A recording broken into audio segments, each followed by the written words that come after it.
Bismillahirrahmanirrahim. Assalamualaikum warahmatullahi wabarakatuh, everyone.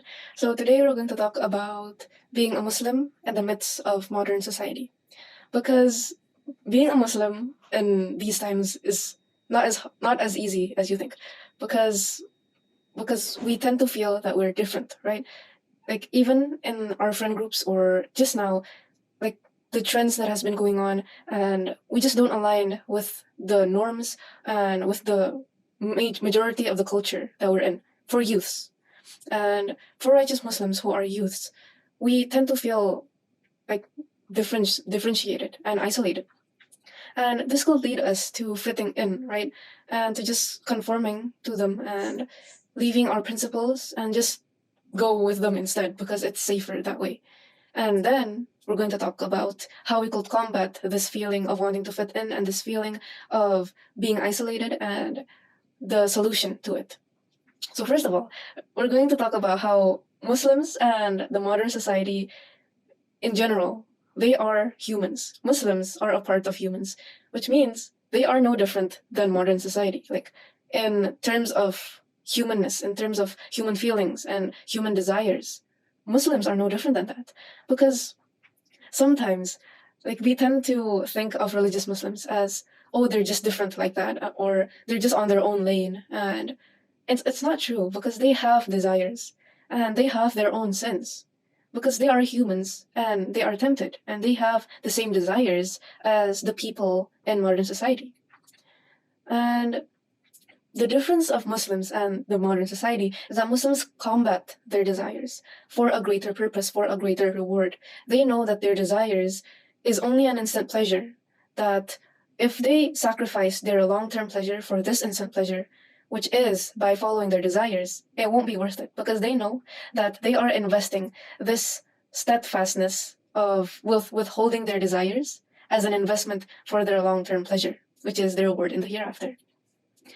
And so, because of if Muslims are put into a situation where their culture is just different and it just doesn't align, the principles of the people around this Muslim doesn't align, and you know how it is, right? Like it's not like it's just society. And when Muslims are there and then they could spot a lot of sins, they could point out those sins, right? But they point it out gently, of course, and privately. Because if we want to point out a sin to someone, we have to do it privately to save their shame. And so when we point out those faults or those sins, we could be seen as the party pooper, right? Like for example, we were put into a situation that we are in a discussion of people gossiping, and then we don't engage in it, and then we set them to stop. And when we tell them to stop, like it stops the instant pleasure that they were having, and they could think that we are restricting them to having fun, and we could be seen as someone who is not fun, someone who is just a party pooper.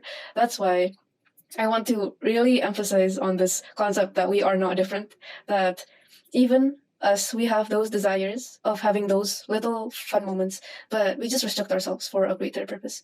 And on the other side, so there's two paths where we are Muslims and then we're brought into a situation that tempts us to sin and is surrounded with sins.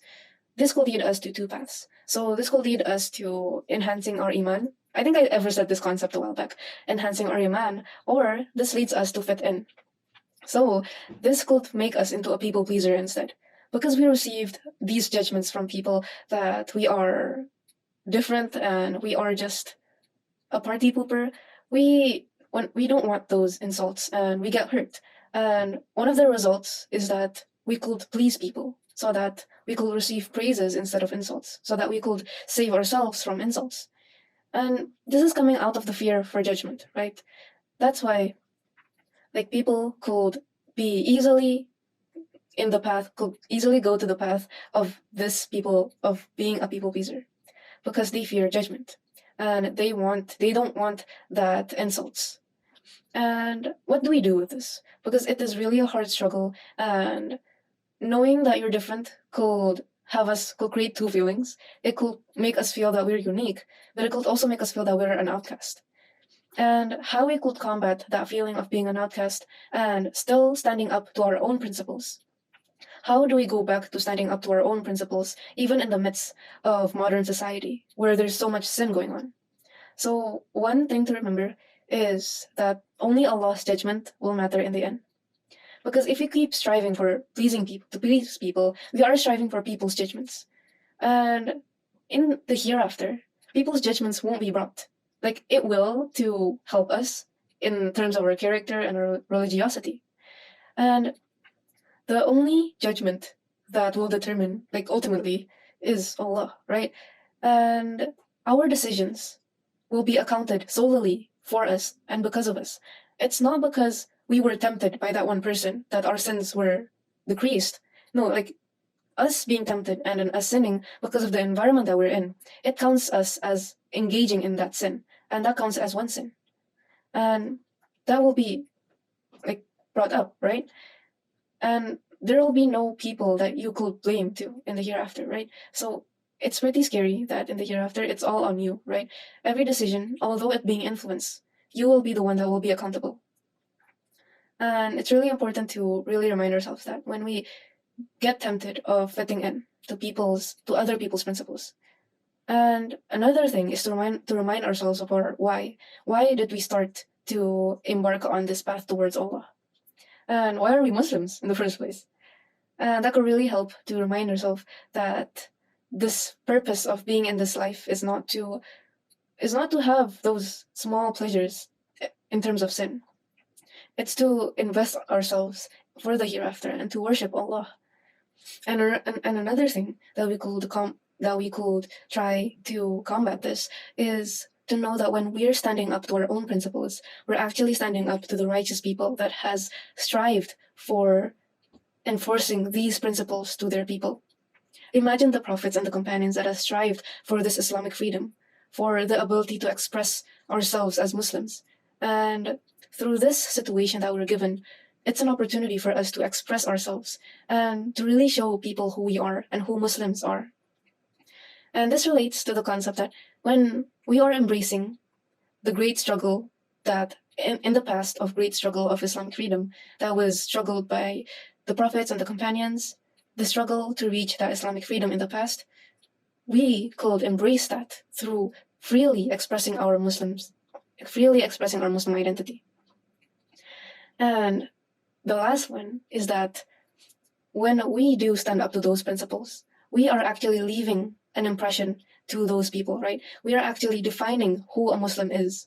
And we don't want Muslims to leave a bad impression, right? To leave a bad representation of who Muslims are and what Islam actually is about. We want to be those Muslims who leave a good representation, and when we do stand up to those principles, they will know who Muslims are and what Islam is. They will know a bit of the beauty of Islam through our character and through how we act and our behavior. They will know, like, everything we do represents Islam in some way, especially if you're wearing the hijab or you're physically known as Muslims. It's really good to remind ourselves that everything we do will leave an impression on people on what Islam is and who Muslims are. So be that good representation of Muslims. And another thing is that when we leave that bad representation, that means we leave and indulging in those sins publicly. That, like, when we're brought up into situations that we are tempted to sin, we restrict ourselves from it, and that leaves us into an impression that Muslims don't engage in this, and Muslims don't engage in the sinful acts. And this leaves an impression that we are principled and we are purposeful in everything that we do, and hence makes a good impression on us, on Muslims. And that's the end of my talk for today. So the summary is that between Muslims and modern society is that we are no different. That Muslims have their own desires and sins, but the difference is that they combat it. And when Muslims are insulted by modern society of their principles, just know that when we are tempted to fit into them and to please them, know that only Allah's judgment matters in the end, and only our decisions and our actions, even if it was influenced by other people, our actions will be the one that is accounted. And we should remind ourselves of our why. Why did we start to be Muslims and be righteous? when we feel that we're differentiated from other people and isolated, and when we're standing up to our own principles, we're standing up to the previous Muslims who has strived and struggled for Islamic freedom, and we're making them proud, and especially Allah proud. And always remind ourselves that whatever we do leaves a representation of Islam and of who Muslims are. So be that good representation of Muslims, and leave an impression on what truly Islam is and the beauty of Islam through who we are and how we act. So that's my talk for today. I hope you benefited. Salam and thank you.